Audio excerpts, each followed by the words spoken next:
Tous les jours, le même trajet, même heure, même place, et les voisins de compartiment identiques à la veille.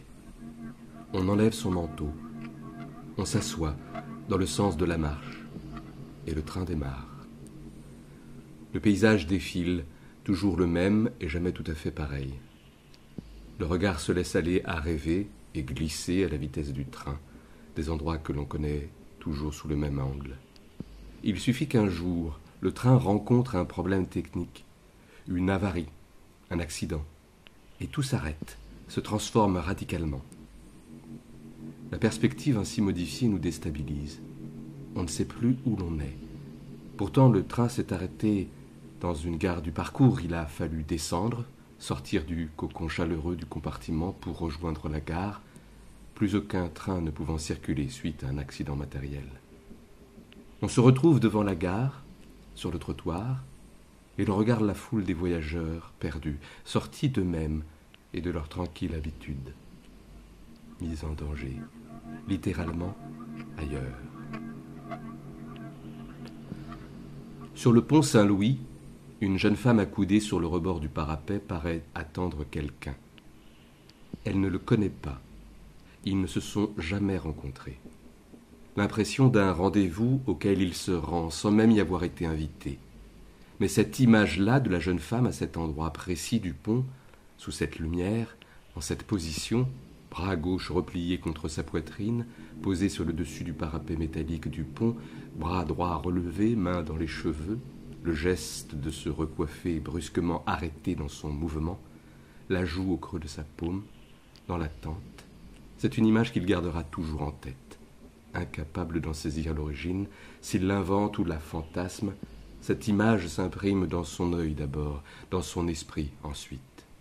Il ne devine pas ce qui le fascine, ce qu'il voit de l'image fixe dans son mouvement. Quand il s'approche d'elle, au moment où il pourrait la toucher, à portée de main, elle va se relever, se tourner légèrement vers lui et lui sourire. Écrire sur le corps de l'autre, celui que l'on connaît comme l'étranger. Tatouage éphémère. Le corps des mots expose le corps pris dans les mots, son corps à corps avec les mots. Dans le mouvement et le déplacement continuel, l'alliance entre l'écriture et le corps. La musique envahit la pièce de ses rythmes étourdissants. Il faut agir vite, tu le sais. Tu saisis son bras comme le fait l'infirmière avec prévenance. Vous échangez quelques mots, pas le temps de parler longtemps, au risque de rompre le charme de cet instant. Et tu te lances. Le feutre dans la main droite, tu commences à tracer les mots directement sur la peau en dessinant les lettres avec attention. Une graphie élaborée, soignée. Penchée sur le bras, la jeune femme ne voit pas ce que tu écris. Elle le découvre progressivement. La limite entre le corps et le corpus devient alors insaisissable, lettre à lettre. En écho avec la musique, partition tatouée sur l'épiderme, dans cette circulation enchevêtrée de sons et de sens. Il faut nécessairement de la lumière pour vivre. Le présent est notre endroit, notre domicile. Nous avons besoin d'espace pour vivre. Nous cherchons un lieu mouvant pour nous fixer, habiter ce qui nous réunit et ce qui nous divise. Notre chemin se dessine entre l'ombre et la lumière. Il faut du contraste, un minimum de contraste, de l'obscur autant que du lumineux. L'ombre se projette, s'imprime sur le tronc de l'arbre avec une précision et une finesse de dentelle, une fraction de seconde. L'écorce est une peau, l'ombre l'habille de son tissu aérien, aux limites de la pénombre et de l'obscur. Je me souviens de cette photographie des ombres d'un homme et de son échelle à Hiroshima, restées imprimées sur un mur de la ville à cause de la chaleur dégagée par l'explosion nucléaire. Ce qui faillit dans le monde, ce qui fuit, disparaît, entrecroise absence et présence, poussière des choses détruites. Rendre vivant le rapport à la mémoire, l'esprit du danger. Et soudain, c'était trop tard. Je déteste les histoires, puisque les histoires font croire qu'il s'est passé quelque chose. Or, il ne se passe rien. Les effets de réverbération indiquent une présence omnipotente, céleste. Les échos démultiplient, décomposent encore l'espace et le vide glacial. Mais personne ne semble répondre aux échos, personne ne semble vivre ici. On fuit une situation pour une autre. Et, si nous tendons l'oreille, aucun pas ne se fait même entendre, aucun bruit. Tous sont là, fantomatiques. Idée forte de mise en son d'un vide béant prêt à avaler tout le monde, à l'image des perspectives vertigineuses. De nos jours, il n'y a que des situations. Toutes les histoires sont dépassées, elles sont devenues lieux communs, elles sont dissoutes en elles-mêmes. Il ne reste que le temps. La seule chose qui soit réelle, c'est probablement le temps. Un monde du silence où il n'y a pas exactement de silence, mais une infinité de bruits et dans lequel chacun crée son monde, fluidité d'une coulée sonore continue. Celui qui marche en ville, qu'il flâne ou qu'il se rende d'un pas pressé à sa destination, compose une partition qui lui est propre. Ses voies toutes tracées, ses chemins délimités qu'il emprunte impérativement, voies qu'il suit sans possibilité de raccourci, d'issue de secours ou d'échappée belle. Dans la porosité des espaces publics, le degré de connectivité des rues, tous ces itinéraires contraignants que l'habitude nous fait suivre sans réfléchir, certains s'en affranchissent avec leurs pratiques imprévues, en coupant court à travers le lieu de tous les passages passés, en trouvant l'accès le plus direct possible, délimitant à leur tour une nouvelle voie à suivre qui parfois rencontre l'assentiment de tous. Ces chemins de traverse qui se dessinent progressivement, sous la charge de leurs pas, l'usure de leurs pieds, revenant sans arrêt dessus, nouveaux chemins empruntés par le plus grand nombre. Spatialité et temporalité mouvantes qui nous font ainsi sortir des sentiers battus.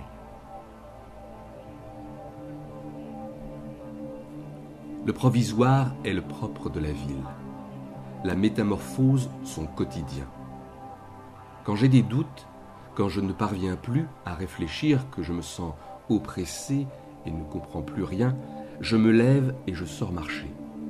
Pas besoin de but, de direction, je me mets juste en route, en mouvement. La réponse vient en marchant. Il suffit de se promener pour comprendre enfin, y voir clair. C'est comme si le rythme de nos pas, la dépense et l'échauffement de nos muscles, la circulation du sang battant nos tempes, et le souffle court qui retrouve sa vitesse de croisière nous ramenaient à nous ranimaient, nous faisant remonter à la surface. Ce que le quotidien, le travail et son aliénante répétition nous font oublier avec le temps. Ce qui se transforme en ville, tous les chantiers, les instructions ou les démolitions, laissent ces traces, mais acceptent qu'on les ignore. Question de temps et de dimension. La réponse vient en marchant et c'est la ville qui nous répond. C'est elle qui a le dernier mot. Un mur qui fait office de miroir, une glace sans teint. Je veux que tu m'écoutes. J'ai besoin de parler. Ta voix ne me quitte plus depuis que tu n'es plus à mes côtés. Elle m'entête. L'impression de t'entendre tout le temps. Tes paroles s'entremêlent dans le tumulte de mes pensées. Ce que l'on me dit, ou ce que j'entends, les bruits environnants. Je te demande de ne pas m'interrompre et tu obéis sans me reprendre. Presque soulagé, mais tu te mets à me poser des questions, comme si tu pensais que c'était nécessaire pour me lancer. J'ai besoin de silence, surtout. Je te tourne le dos, assis contre la paroi du miroir, et je te parle dans le combiné de téléphone prévu à cet effet. Tu réagis à ce que tu apprends sur moi. Ton visage se transforme dans le miroir, mon image se révèle. C'est au moment où tu t'approches dans la glace, le nez contre la vitre, les mains au-dessus de ton front pour éviter que la lumière ne t'éblouisse et ne t'empêche de m'apercevoir dans la pénombre, que tu me vois, enfin. Je voyais partout en ville des signes de ta présence. Pendant des années, je les avais soigneusement préparés, façonnés. Aujourd'hui, j'en payais le prix fort. Je te voyais à chaque coin de rue, les traits de ton visage dans celui de toutes les femmes que je croisais, et même parfois dans ceux des hommes. La détresse et la mélancolie s'étaient emparées de moi. Je te voyais partout, dans les couloirs du métro, dans la rue. Je suivais des inconnus qui ne te ressemblaient pas vraiment, mais je voulais croire que c'était toi. Tout m'échappait. Ton absence envahissait mes rêves et mes jours. Des signes, un regard, un sourire, le plissement de la commissure de tes lèvres, l'index caressant nonchalamment le dessus du sourcil, distraite, ailleurs, la manière de relever les cheveux, de mordiller l'ongle de ton pouce en réfléchissant avant de répondre à une question, de soupirer quand il faisait un peu chaud, de fermer les yeux quand je t'embrassais en prétextant vouloir garder l'image intérieure. Les murs s'effritent avec le temps, et ce qui a été écrit dessus, lointaine revendication, s'efface parfois ou perd son sens plus vite que ces publicités qui envahissent nos villes.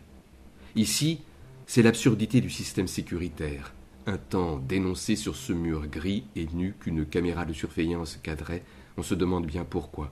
Peut-être pour surprendre ceux qui venaient peindre leurs graffitis interdits. La caméra ne fonctionne plus depuis longtemps, pendante à son câble électrique, inutile. Un jeune garçon s'est emparé de l'endroit pour y jouer au ballon. Le bruit des rebonds l'amuse, lui emplit la tête. Adroit, il jongle avec sa balle de football qui ne quitte pas des yeux. Elle tournoie au-dessus de sa tête à chaque fois qu'il tape dedans. La balle monte un peu plus haut, toujours plus haut, et la voilà soudain qui s'immobilise en l'air et se fige, comme ces étoiles qui, la nuit, nous fascinent tant, car elles nous racontent avec leur lumière l'histoire de leur disparition.